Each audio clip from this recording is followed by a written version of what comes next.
Welcome to Carpool Q&A with Empower to Connect, where we give you something to get you from point A to point B. And so if you have listened to our podcast for any period of time, you know that our feed that drops on Tuesdays usually has long form interviews and deeper dive discussions. And so we wanted to get quick hitting conversations about topics that we get asked about all the time, or honestly, that we have questions about ourselves. And so each week, Becca or Tona or myself will bring a question to the rest of the group that the others have not prepared for ahead of time, and we will just talk about it offhand. And so Tona Ottinger, Senior Program Director for Empower to Connect, and Becca McKay, Program Director of the Empower to Connect Institute, are here with me, and I'm JD Wilson, and I'm your host. And so why don't we jump into our topic today. Tona, why don't you start us off? Okay, so excited to be doing this. So let's just jump right in. My question is, how do you manage, support the, shall we say, like meltdowns that happen around homework? Oh God. In the after school? Because I don't know about y'all, but homework's amping up at my house, and we get this question all the time. So let's talk about homework. I mean, the easiest answer that I would have to that question is let's not talk about homework after school because it's terrible. Oh, Probably not get your best noise canceling headphones and just pretend like you don't see it. That's probably not where we're going, right, Tom? Yeah. I mean, I'll just say, you guys, at the end of last school year, I was like done. I was so done. I don't think I was like emotionally well because of homework. It just was like, I feel like it was like sucking the life out of me and our family. Like it can just be a thing, right? It can be a thing. Well, for me, I feel like one of the most difficult parts to balance of it is that, so we have 4 kids. Tony, y'all have 6. You have 2, 3 still in school. Only two little loves doing homework this year. So, thank goodness. Check. That's what I'm saying. And we range from kindergarten to 8th grade. So it's not necessarily just the homework for me personally. It is homework stacked on dance, baseball, cross country, track, like all the basketball, all the other activities. And so when like with each different kid, there's a different rhythm, right? So each, we have one kid that's got stuff going from 4:30, 6:30 every day after school. And so like that child is not even sniffing homework until they are dead exhausted and tired from physical activity for 2.5 hours after school. So that's its own challenge. And I think if we just had to go to school, do homework, and then just whatever, like watch The Office as a family and go to bed, I don't like that would not be a big deal to me, but it's the adding it into the mix where every kid's got a different load of work, a different type of work. We're in algebra territory, which means that I'm out of my range in math now. And so like there's a difficulty in the individual, like what's the word I'm trying to figure out? Like everything has to be customized, like for each, because there's not a system that works for everyone, because not everyone's even at the house at the same time. The other thing too is like, I've heard from so many people, the homework takes 10 minutes if they would just do it. But just the, like you're saying, the exhaustion level, the resistance that you get when you even just present. I've got friends who have littles that are, like you're saying, kindergarten, like they're just starting to do homework, and it might be something little like trace your name or trace these little shapes. Or as you get older, it might be your pre-algebra homework, and you might get into your geometry and having to do proofs and all that. But it's also like, how do you create an environment where they're calm enough, where they're motivated enough to just kind of muscle through it after they've used so much of their energy at school during the transition home? So I think that's one of the big questions, is just like, how do you bridge that gap? And I don't think, like you're saying, JD, that there's one answer. I think it depends on the family, depends on the kid. But I'm curious, obviously, like it is not easy, but y'all have done it with 10 kids collectively. So what are some of the things that have worked? Yeah. It's funny, JD, because you're like, it would be easy if we just sort of did homework and that was it, which is kind of our family dynamic. Like our kids don't have a lot of after school stuff out of their own personal choice this year. Yeah. And one of those is because one of our kids like hyper fixates on academics. So like opted out of some athletics so that they could have Yeah. ample time to be relaxed and, let's say, overstudy out of their own personal desire to like. So I like what you're saying, Becca, because it really is so incredibly different for different kids. I mean, some kiddos can do homework independently and they're self-motivated. Yeah. Some deeply struggle and need you to sit like present and consistent with them hand in hand. And so, I mean, I hate to be a broken, empowered to connect record here, but I think where I'm going to have to land on this one is know your kid and be curious. Like, hello, here we are back to sort of the basics again, but like really and truly know your kiddo and be curious, and then set them up for success, because you're right, JD, homework is happening in the middle of evening, which also includes, I hope at some point they'll eat something. And then I hope at some point they'll take a shower. Like, I hope those things are happening and bedtime, is happening at a reasonable hour. So I just feel like my intensity goes up, because what happens to me when it's time to pick kids up from school is I feel the like anxiety of the evening and like how it might go creeping into me as well. Like I am sort of bracing for impact is how I feel. So it's not always horrible. I'm just saying it's the mindset I shift into and how to set them up for success, whether that's food in the car. Like they hop in the car and there's food, there's a cold bottle of water. I mean, what can we do? What can we do to get food in them as quick as possible and start the schedule for the evening? And we run a fairly scheduled evening. And like I said, they've opted out, which makes me sad, but that's just kind of where they are right now, as they know, one of them knows they need a lot of my help and the other knows they want to, study a lot. A lot. Can't relate. A lot.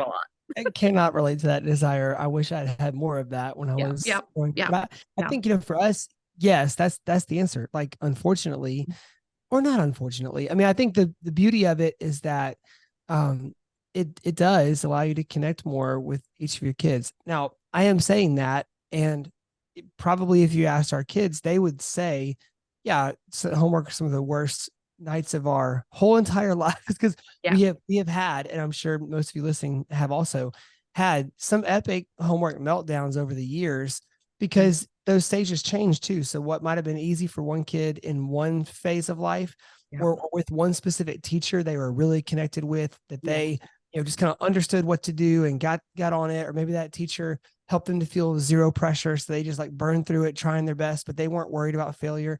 Or you have kids that care at different levels at different times, right? Yes. But they each have individual needs. And so I think that, and I'll say, like, we always talk, and we do see it in the iTunes or the Apple podcast reviews, that like people are like, oh, they're just like us. They're normal people, which sometimes can be hurtful. How normal you think we are? Like, they fail all the time. Just like, that's right. But do they have anything figured out? I don't know about that. In that story of just like, to keep it real, like it probably wasn't until like late March, early April of last year that I felt like we got to a solution with everybody. Like we kind of had a lot of them figured out through the year. And I say kindergarten to eighth grade earlier. I mean, it's first grade to eighth grade. That's how early in the school year it is. I don't even know what grade my kids are in school. But it took us probably till April to get to a solution last year. And it came at the suggestion of a friend of ours who does happen to be a therapeutic professional, who was like, have you thought about just, doing it? And when they made that suggestion, it was like, oh, yeah, we're basically like loading pressure up on all the parties involved all the time. And then we're feeling shame and failure. They're feeling shame and failure if something slips through the cracks. And so instead it was like, let's set up a routine. Let's frame it as, hey, look, we're going to just make sure that this is a time where we're setting up good habits, and we're going to do those habits together to just help get you going. And it's Yeah. not no drama to it. No, not, I mean, it's just, hey, Yes. get your dinner, set the table, and then we're just going to do it. We're going to sit there together. And a lot of nights, if I had other work to work on, I just crack the computer open too. And I just work right Yes. alongside that kid, or scroll Twitter or whatever, watch football highlights or something. But I think all that to say, this is not something that just comes easy where you sit down for 5 minutes and you're like, oh, got it, figured out. And, Yeah. and it might change shapes throughout the course of the school year, even throughout different seasons where there's other stuff going on, or there might be school presentations or programs going on that your kid has a speaking line in or whatever. So Yeah. all that said, the detective work you've got to do as a parent is just, has our kid best thrive and succeed, and how can we help them to build some habits out of that, I was going to say cohabitation because it's cohabit making. Co-habit making. That's right. Habit Make making. make habits together. I was thinking Connected. co-regulation, but yeah, Totally, like totally. the habit of doing those things together eventually Yeah. hopefully allows you to like take your hand off the bike seat and let them pedal by themselves, right? Like Yep. that would be the hope, at least. And so I don't know. Well, I've I got mean, so many different yeah, things popping off in my head. And one of them is the way that you approach homework is going to impact your kid. So think about in the last, 3-4 weeks, however long you've been in school, has it been like you better do has it been like kind of that fierceness to your tone? Like, is that the approach that you're taking to homework because you're just so frustrated? The other temptation for adults is just to jump in and do it for them because it's faster. It's always faster to do for your kids than to let them pedal the bike, wobble a little bit, find their way forward. And so building enough time in for those things. The other thing is just be willing to try different things. My one of somebody that I know was having a lot of sibling conflict as soon as they walked in the door. And they figured out, if I let this specific kid, go take a shower right after school, be by themselves, have that sensory experience before I make them do anything, that actually the kid really enjoys that. They come out feeling better. They're a little more ready to talk about their day. They're not feeling so amped. So that's been helpful for some. For others, it's like, what's the order? Like, are you trying to get them from like playing on the trampoline to like sit down and do your math? Or like you're saying, JD, is it like we're already sitting at the table doing dinner? Now we just pull out the homework when we're already seated. So I do think there's like, if you can be creative about the order of events and like how you're presenting it, and if you can try to see what the need is, like, does your kid need some fun when they first see you? Do they need some calm? Do they need some structure? Like, kind of figuring it out. And if as they get older, you can ask them that question. Hey, Yep. we've got to do homework this week. I want you to tell me, let's try it this way, and this way, and let's see which one feels the best to us. Let me know. Like, just being kind of with them in that. I don't know. Those are some of the things when you guys are talking that are popping in my head. Yeah. I agree. And I think even knowing that you might have one family, but you have different kids. Yeah.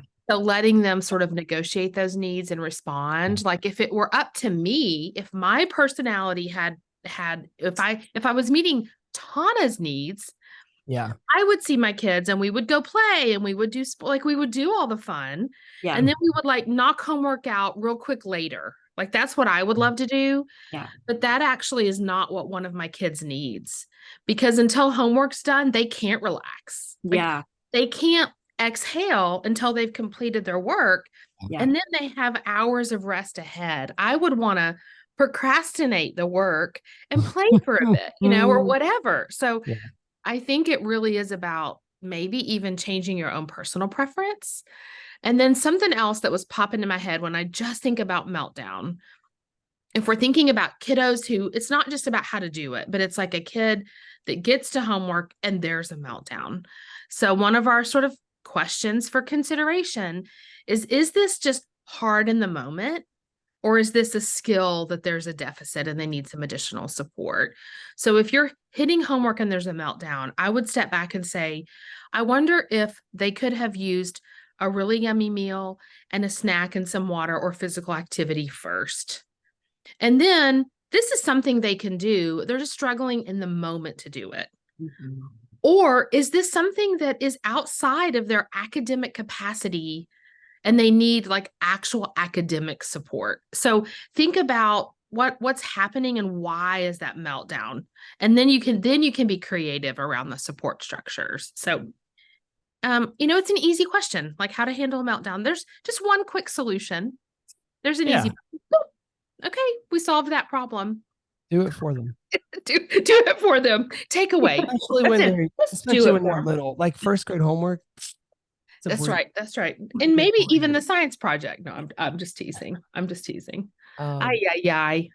Okay. Well, connection is the goal. Connection is the goal. Are they? And they might be in protection mode. So if they're in protection mode or stress or frustration or meltdown, how do you move them through that to support them and keep connection as the goal? Yeah, just don't give up. Like if your first attempts at it are just bombing, that's fine. Just don't give up. Just keep trying different doors till you figure out the right one, and don't have that pressure on yourself that you got to figure it out in X number of tries. Like y'all are just working together as a team to get it figured out. So yeah, that's it. All right, well guys, thanks.